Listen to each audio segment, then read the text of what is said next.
सबसे पहले तो आपसे जानना चाहेंगे कि आप सरकारी सतह पर क्या रिपोर्ट करेंगे, कितनी अमवात रिपोर्ट हो चुकी हैं, आप तक क्या मालूमात पहुंची हैं, कितना माली नुकसान हुआ है और कितने लोग इसमें मिसिंग हैं अब तक। बिस्मिल्लाह रहमान रहीम। अभी तक जो हमें रिपोर्ट हुई है तो डेथ्स 308 है, 308 की डेथ्स हमारे पास रिपोर्ट हुई है। जी। और जिसमें के 21 जो है हमारे पास बच्चों की तादाद है। और इसी तरह 29 फीमेल की है और 258 जो है ये हमारे पास मेल की है। और इसमें अगर देखा जाए तो सबसे ज़्यादा जो अमवात हुई है तो वो बुनेर में हुई है। वो हमें अभी तक जो रिपोर्ट हुई है सरकारी सतह पे तो वो 204 अभी तक जो है कंफर्म्ड है। और जी। इसके जो बाकी हमारा सर्च ऑपरेशन वहाँ पर जारी है बुनेर में। वहाँ पर ये तादाद बढ़ भी सकती है। और इसलिए कि कुछ उसमें मिसिंग भी है जिसके लिए मलबे हटाए जा रहे हैं, जिसके हो सकता है कि ये तादाद इससे ज़्यादा भी हो सके। और इसके अलावा जो इंजर्ड है अभी तक हमें जो कंफर्म है वो 143 हमारे पास जो है तादाद हो गई है इंजर्ड की। जिसमें कि 110 मेल हैं और 23 फीमेल्स है और 10 उसमें जो है बच्चों की तादाद है। जी। इसी तरह अगर देखा जाए तो घरों की जो हमारे पास जो कंफर्म्ड है तो अभी 8 जो है हमारे पास वो फुली डैमेज हाउसेज है। और 62 जो है पार्शली है और 70 जो है ओवरऑल है। ये तादाद भी बढ़ सकती है इसलिए कि ये तादाद अभी हमारी असेसमेंट तकरीबन शुरू हुई है। बाज़ एरियाज ऐसे हैं कि जिसपे इसको हमारी टीमें वहाँ पर डिस्ट्रिक्ट एडमिनिस्ट्रेशन की और पाक आर्मी की तो वो वहाँ पर डिप्लॉय हो चुकी हैं। और ये असेसमेंट जो है ना कुछ जगह पे ठीक है, एरियल असिस्मेंट अभी उस जारी पे है। ठीक एक्सेस है, नहीं। बिल्कुल ठीक है। अमजद साहब, जरा ये भी बता दीजिए, जो अभी ये जो रैला था बुनेर से, फिर चारसदा से गुजरा, फिर उसके बाद में नौशहरा पेशावर दरिया स्वात में दाखिल हुआ है, फिर ये आगे सिंध की तरफ जाएगा। फिर आप मुझे ये बताइए कि क्या इकदाम किए गए हैं मजीद, जब आगे ये जो सैलाबी रैला है वो बढ़ रहा है क्लाउड बर्स्ट होने के बाद में, तो जो वहाँ पर जो आबी गुजरगाहें हैं डीसीज को, क्या वहाँ पर मुतहरिक कर दिया गया? क्योंकि बुनेर में तो पहले से एक्टिव नहीं थे आप लोग।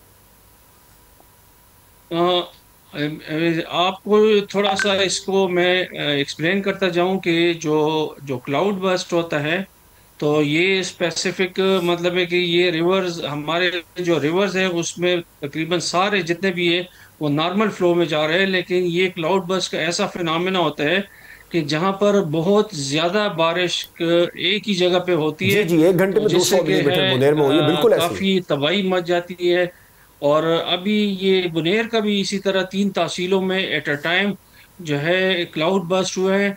और जिसकी जो नाले थे वो पानी इतनी तेजी के साथ घरों की तरफ उस दाखिल हुआ है जिसमें कि लोगों को सेकंड का भी मौका नहीं मिला। और हमारा जो मैक्सिमम वो था हमने पेट्रोलिंग वगैरह जितनी भी थी वो हमने जो रिवर्स हैं उस पे काफ़ी ज़्यादा फोकस भी किया था।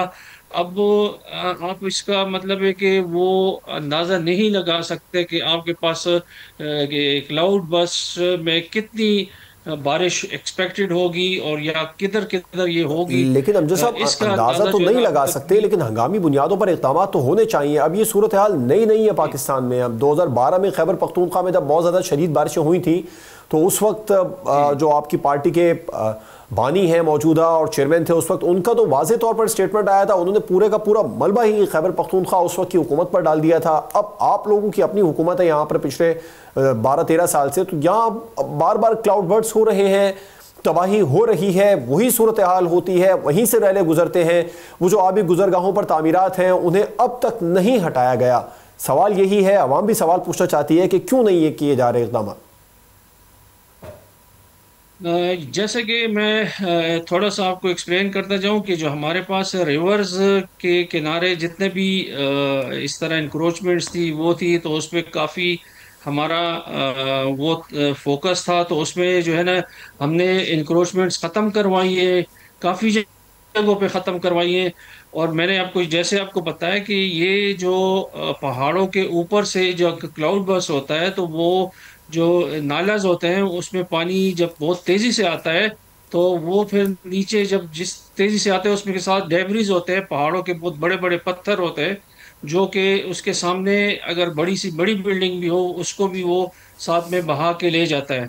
और हमारी प्रिपेयर्डनेस की अगर आप बात करें, तो हमारी प्रिपेयर्डनेस जब मानसून स्टार्ट हुई थी तो उससे पहले पहले हमने तमाम डिपार्टमेंट्स को फंड्स, एनएफआईज, और दूसरी बात ये कि डिस्ट्रिक्ट एडमिनिस्ट्रेशन को, उनको भी मतलब जितनी भी हमारी वो थी, उनकी जो डिमांड थी, वो कंटीजेंसी प्लानिंग में रिसोर्स मैपिंग करके और तमाम चीज़ें उनको प्रोवाइड कर दी थी।